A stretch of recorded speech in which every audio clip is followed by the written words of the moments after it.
이제 다음 주일 나라와 권세와 영광이 영원히 아버지의 것입니다라는 송령을 마지막으로 주기도문 강해를 마칩니다. 오늘 설교는 주님께서 가르쳐 주신 주기도문의 마지막 청원입니다. 우리를 시험에 들게 하지 마시옵고 다만 악에서 구하시옵소서. 이 13절의 내용 중에 절반은 지난 주일에 했고요.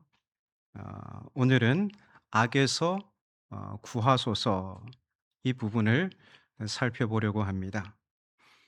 그런데 이 악에서 구하소서라는 청원은 바로 그 앞에 시험에 들게 하지 마소서라는 청원을 보다 적극적으로 표현한 것입니다. 시험에 들게 하지 마소서라고 강구했는데 우리 삶에 위력을 행사하는 악의 권세가 너무나 강력하고 그에 비해 우리는 너무도 연약하기에 더 적극적인 청원, 곧 구원을 바라는 것입니다. 그래서 우리를 시험에 들게 하지 마소서. 그 다음에 두 글자가 있죠. 다만이라는 게 있는데 이 다만을 오히려 이렇게 읽는 게 좋습니다. 오히려 우리를 악에서 구하소서. 그렇게 읽으면 이 악에서 구하소서가 더 절박하고 간절한 내용이 담겨 있다는 것을, 내포되어 있다는 것을 알게 됩니다. 흔히 악이라고 하면 붉은 뿔을 달고 기괴한 형상을 한 사탄이나 무시무시한 얼굴을 떠올리죠. 그런데 악은 그렇게 우둔한 방식으로 우리에게 찾아오지 않습니다. 사탄은 우리를 경계 태세를 갖추게 하는 흉측한 형체가 아닌 우리가 홀딱 넘어갈 만큼 매력적이고 달콤한 모습으로 다가옵니다. 광야에서 예수님을 시험했던 사탄처럼 은밀하고 매혹적인 타협판을 제시하면서 우리 일상에 침투하는 것이죠. 일본의 소설가 엔도 슈샤쿠는 악이 우리 삶에 스며드는 과정을 마루 위에 먼지가 쌓이는 것에 비유했습니다. 눈에 보이지 않는 이 미세한 먼지가 하루하루 차곡차곡 쌓일 때 우리는 그것을 잘 인지하지 못합니다. 그러나 세월이 지나면 그 먼지는 굳어질 대로 굳어져 마침내 일반적인 청소 도구로는 쉽게 벗겨낼 수 없는 두꺼운 덮개가 되어버리고 맙니다. 그래서 우리는 마틴 루터의 비유를 다시 상기하지 않을 수가 없습니다. 새가 우리 머리 위로 날아가는 것을 막을 수는 없다. 그러나 그 새가 내 머리 위에 둥지를 틀고 알을 까는 것은 막을 수 있다. 스쳐 지나가는 악한 생각이나 유혹의 바람 자체를 우리가 단칼에 통제할 수는 없어도 그것이 우리 마음의 둥지를 틀고 오랫동안 머물며 위력을 떨치도록 내버려 두서는 안 된다는 것입니다. 그래서 우리는 악이 우리 안에 집을 짓고 위력을 행사하도록 방치해서는 안 됩니다. 오늘 주님께서 가르쳐 주신 기도를 통해 악의 권세가 어떻게 우리에게 와서 그 위력을 행사하는지, 그리고 그 악의 권세에 맞서 이길 수 있는 근본적인 힘은 무엇인지, 그리고 우리의 역할은 무엇인지를 살펴보려고 합니다. 먼저 악이 어떻게 우리에게 위력을 행사하는지를 보겠습니다. 우리가 악에서 구하소서라고 부르짖을 때 첫 번째로 직면해야 하는 것은 우리 자신의 내면입니다. 사도 바울은 로마서 7장에서 자신의 내면에 분열이 있음을 보고 깊은 탄식을 쏟아냅니다. 그는 자기 안에 두 가지 법이 있다고 합니다.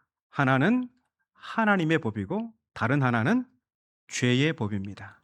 그러니까 바울은 자기 지체 안에 하나님의 법과 죄의 법이 동시에 작용하고 있다고 합니다.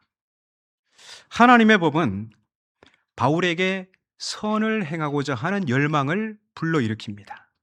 반면 죄의 법은 바울에게 선을 행하고자 하는 열망을 약화시키고 오히려 악을 행하도록 부추깁니다. 그 결과 바울은 원하는 바 선을 행하지 않고 도리어 원하지 않는 악을 행하는 자신을 발견하게 됩니다. 그는 이 내면의 분열로 인해서 깊이 탄식합니다. 오라, 나는 곤고한 사람이로다. 이 사망의 몸에서 누가 나를 건져내랴. 우리도 그렇지 않습니까? 예수 믿는 우리는 누구나 선을 행하고 싶어 합니다. 그동안 내가 한평생 아내를 힘들게 했으니까 이제라도 좀 따뜻하게 다정하게 대해줘야지. 이렇게 다짐하지만 뭔가 마음에 들지 않는 게 하나 있으면 또 옛버릇이 나와서 큰 소리 치고 말로 상처를 주죠. 또 마음에 들지 않는 사람이 있으면 그래, 미워하지 말아야지. 주님이 선한 마음을 가지고 살라고 했어. 미워하지 말아야지. 이렇게 다짐하면서도 막상 얼굴을 대하면 미움과 화가 치밀어 오릅니다. 예수 믿는 내가 손해보지 하면서도 막상 눈앞에 눈앞에 보이는 이익 앞에서 양보하기는커녕 손해보지 않으려고 치열하게 계산하는 자신을 발견합니다. 내 입술은 찬양하는 입술이야. 이 입술로 남을 험담할 수는 없지. 이렇게 결심하지만 어느새 신나게 뒷담화를 하고 있습니다. 이렇게 선을 행하고자 하는 거룩한 열망은 있으나 현실에 나는 거듭 무너지는 것을 볼 때 우리는 내면의 분열로 인해서 좌절이 찾아옵니다. 성경은 인간을 하나님의 형상으로 창조하셨다고 합니다. 하나님은 우리 눈에 보이지 않습니다. 하나님이 사람에게 보이려면 형상, 곧 모양을 갖춰야 합니다. 그래서 하나님은 세상이 눈에 보이지 않는 하나님을 보도록 우리를 하나님의 형상으로 지으셨습니다. 그렇다면 우리는 이 땅의 사람들에게 보이지 않는 하나님을 보여주는 하나님의 형상이라고 할 수 있습니다. 그렇다면 예수 믿는 우리는 세상에 하나님을 보여주는 과제를 안고 살아가는 존재입니다. 그런데 내가 하나님을 잘 보여주어 과제를 충실히 수행할 수도 있겠지만 그렇지 못할 수도 있습니다. 왜냐하면 현실에 나는 이기적이고 자기중심적이며 끊임없이 죄의 법에 지배를 받고 흔들리는 연약한 존재이기 때문입니다. 그래서 과제로서의 나와 현실의 나 사이에 불화와 분열이 일어납니다. 그래서 우리는 뭘 합니까? 탄식합니까? 네. 우린 탄식보다는 기도해야겠죠. 우리를 악에서 구하소서. 자, 그런가 하면 우리가 악에서 구하소서 기도할 때 두 번째로 직면해야 할 것은 구조화된 악입니다. 구조화된 악. 어떤 시스템과 제도 속에 침투해서 위력을 떨치는 악이죠. 악은 결코 개인의 마음 내면에만 웅크리고 있지 않습니다. 악은 개인의 윤리적 이탈을 넘어서 우리가 호흡하고 살아가는 사회 체제와 문화, 제도를 숙주로 삼아 기생합니다. 신약학의 거장이라고 하는 톰 라이트는 악은 세상의 정치 체제나 문화와 제도 속에 침투해 위력을 행사한다고 합니다. 이 구조화된 악은 우리 개인의 성품과는 상관없이 작동합니다. 예컨대 여러분들은 개별적으로 만나면 너무너무 좋은 분들입니다. 정직하고 양보하고 관대합니다. 그런데 어떤 시스템 안에 들어가면 이게 전혀 달라질 수가 있습니다. 예컨대 회사를 취직했습니다. 너무나 기뻐요. 얼마 지나지 않아 이제 그런데 그 회사가 언론에 보도됩니다. 이유는 그 회사 제품이 생명에 치명적인 화학 제품으로 만들어졌다는 것입니다. 나는 회사의 지침에 따라 일했을 뿐인데 이 구조화된 악의 톱니바퀴 역할을 하고 있었던 것입니다. 또 2차 세계대전 당시 나치 독일이 유대인 등 한 1,100만 명을 조직적으로 학살했을 때 이 아돌프 아히히만이라는 장교가 있었습니다. 아돌프 아히히만. 그는 유대인 대량 학살, 홀로코스트라고 하죠. 홀로코스트. 홀로코스트는 짐승을 불태워 완전히 불태워 드리는 제사를 가리키는 겁니다. 번제를 가리키는 거죠. 예. 또 나치 독일이 유대인들을 학살했을 때 그렇게 불태우는 그런 일들을 저지르지 않았습니까? 그런데 이 아돌프 아히만 이 장교는 홀로코스트의 실무 행정 및 수송을 총지휘한 인물입니다. 그러니까 홀로코스트의 실무 책임자입니다. 이 전쟁이 끝나고 1960년 이스라엘 정보기관에 의해 체포된 아히이만은 법정에서 재판을 받습니다. 당시 사람들은 그가 피에 굶주린 광기 어린 악마일 거라 예상했습니다. 그런데 재판에선 아히히만은 매우 평범한 관료의 모습이었습니다. 그의 변론은 당시 사람들만이 아니라 오늘 수많은 세계인들에게 충격을 줍니다. 그는 말합니다. 나는 상부의 지시와 법률을 성실하게 수행했을 뿐입니다. 나는 상부의 지시와 법률을 성실하게 수행했을 뿐입니다. 그는 나치라는 구조화된 악의 체제에서 비판적 성찰 없이, 사고 없이 시스템이 부여한 행정적 업무를 충실히 수행한 관료였습니다. 그런데 그 결과가 600만 명의 유대인을 학살하는 것이었습니다. 이 재판에 참관한 한나 아렌트라는 철학자는 그의 모습을 보고는 그 유명한 악의 평범성이란 개념을 제시했습니다. 책이 나와 있는데요. 예루살렘의 아히히만이라는 책이에요.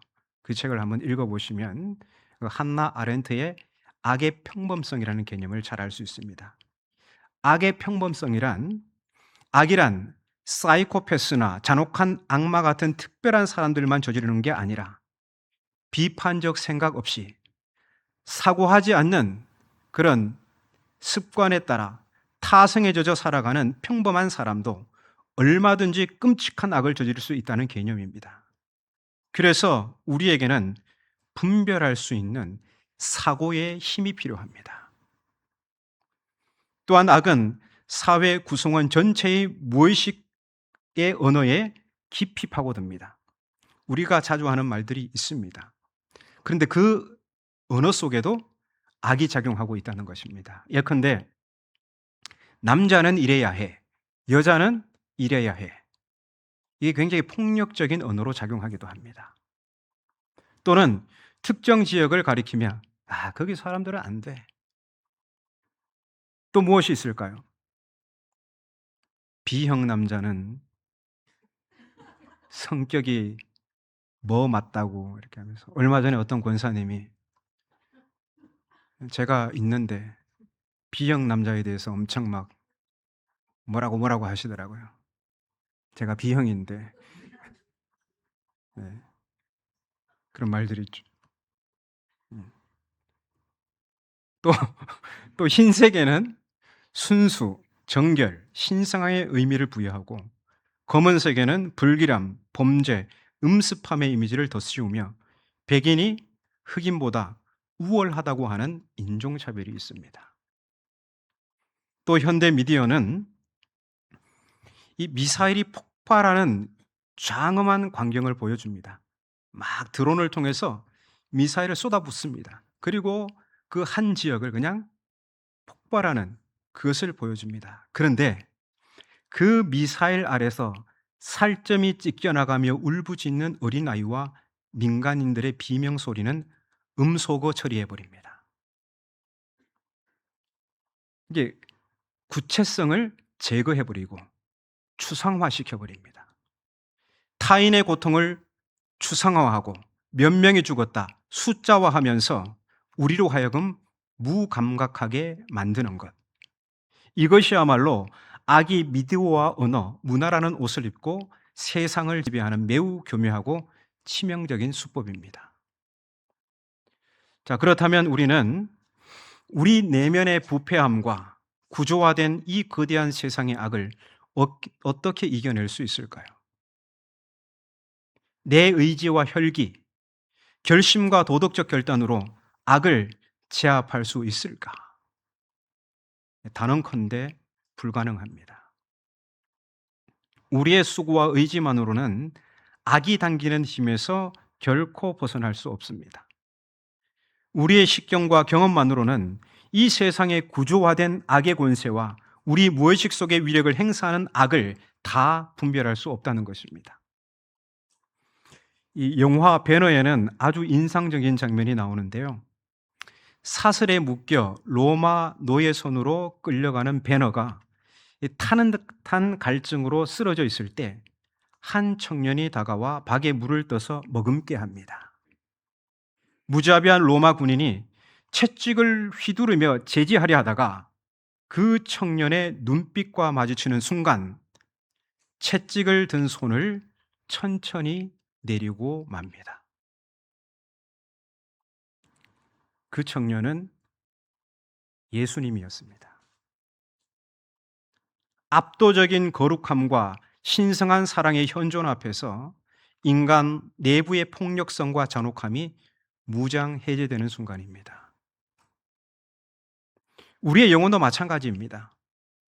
우리가 날마다 하나님의 거룩하심과 그 크신 사랑 앞에 설 때 내 안에 단단하게 굳어 있던 죄악의 껍질과 어둠의 찌꺼기들이 녹아내리기 시작합니다. 오호라, 나는 공고한 사람이로다. 이 사망의 몸에서 누가 나를 건져내랴 라고 탄식하던 내가 하나님께 수용받았다는 기쁨, 십자가의 거룩한 사랑이 내 심장을 적실 때 비로소 우리는 우리를 잡아끄는 악의 위력에서 놓이게 됩니다. 또 고전 드라마 두 얼굴의 사나이 헐크에서도 이 괴수로 변한 헐크는 통제불능의 파괴력을 휘두르지만 딱 두 가지 앞에서 온순해집니다. 그게 뭘까요? 이 헐크, 이 파괴력을 과시하는 이 헐크가 딱 두 가지 앞에서는 굉장히 온순한 양이 됩니다. 하나는 순진무구한 아기의 얼굴이고 또 하나는 길가에 피어난 작고 약한 꽃송이입니다. 이것은 우리 인간에게 상징적인 메시지를 던집니다. 인간이 악해지고 잔혹해지는 까닭은 아름다움과 연약함에 대한 감수성을 잃어버렸기 때문입니다. 그렇습니다. 하나님의 거룩하심과 생명의 아름다움을 감각하는 영적 감각이 무뎌질 때 인간은 너무나 쉽게 내면의 악에 사로잡혀 자해하고 타인을 해치는 존재로 전락하고 맙니다. 우리가 하나님의 거룩하신 현존 앞에서 생명의 귀함을 감각하는 영적 감각이 살아날 때 우리를 잡아끄는 악의 인력이 그 힘을 잃게 됩니다. 이것이 바로 우리가 매일 아침 무릎을 꿇고 하나님의 은총을 바라며 우리를 악에서 구하소서라고 기도해야 하는 이유입니다. 오늘의 기도는 단순히 나 한 사람 무사태평하게 살게 해달라는 이기적인 기도가 아닙니다. 우리가 악의 사슬과 기만에서 벗어날 때 일어나는 가장 위대한 기적은 바로 이웃의 고통에 눈을 뜨게 되는 것입니다. 내 영혼의 눈에서 어두운 비늘이 벗겨져 나갈 때 비로소 내 옆에 있는 이웃의 가냘픈 신음소리가 들리고 그들의 아픔이 내 가슴으로 느껴지기 시작합니다. 이전에는 가난하고 병든 자들을 보면 저 게을러서 저렇게 되었을까요? 저 뭔가 큰 잘못을 해서 저렇게 된 거야 라고 함부로 말하고 조롱했다면 악의 지배에서 벗어난 영혼은 그들에게 다가가 따뜻한 말을 건네고 손을 잡으며 그들의 눈물을 닦아주는 선한 이웃으로 변모합니다. 하나님을 믿는다는 것이 무엇일까요? 그것은 하나님의 눈으로 세상을 바라보는 것입니다. 예수 그리스도를 따라 산다는 것은 무엇일까요? 예수의 가슴으로 세상을 느끼고 예수의 언어로 이웃을 위로하며 예수의 손과 발이 되어 상처 입은 세상을 안아주는 것입니다. 그래서 우리는 먼지처럼 매일 우리 마음에 쌓이는 악을 기도라는 거룩한 걸레로 닦아내고 말씀과 성찰로 분별하는 것입니다. 악에서 구하소서, 우리를 악에서 구하소서. 이 기도는 우리 내면의 분열을 보고 탄식하는 절망이 아니라 이미 세상을 이기신 예수 그리스도의 승리를 선포하는 소망의 부르짖음입니다. 오호라, 나는 곤고한 사람이로다. 이 사망의 몸에서 누가 나를 건져내랴. 사실 바울의 이 탄식은 예수 믿기 전에 유대교의 열심으로 살았던 그 바울의 탄식입니다. 예수를 주로 영접한 그는 그 입술에서 탄식을 거두고 곧바로 이렇게 선언합니다. 그러므로 이제 그리스도 예수 안에 있는 자에게는 결코 정죄함이 없나니 이는 그리스도 예수 안에 있는 생명의 성령의 법이 죄와 사망의 법에서 너를 해방하였습니다. 로마서 7장 마지막에 탄식이 있고요. 로마서 8장에 바로 이 선언이 있습니다. 한번 찾아서 보십시오. 이미 세상을 이기신 주님의 거룩하신 현존 앞으로 나아가서 날마다 영혼의 먼지를 털어내고 맑고 투명한 하나님의 형상을 회복하여 착한 행실로 하나님의 영광을 드러내는 세상의 빛으로 살아가시는 이곳에 모인 하나님의 귀한 자녀들 되시기를 주님의 이름으로 축원합니다.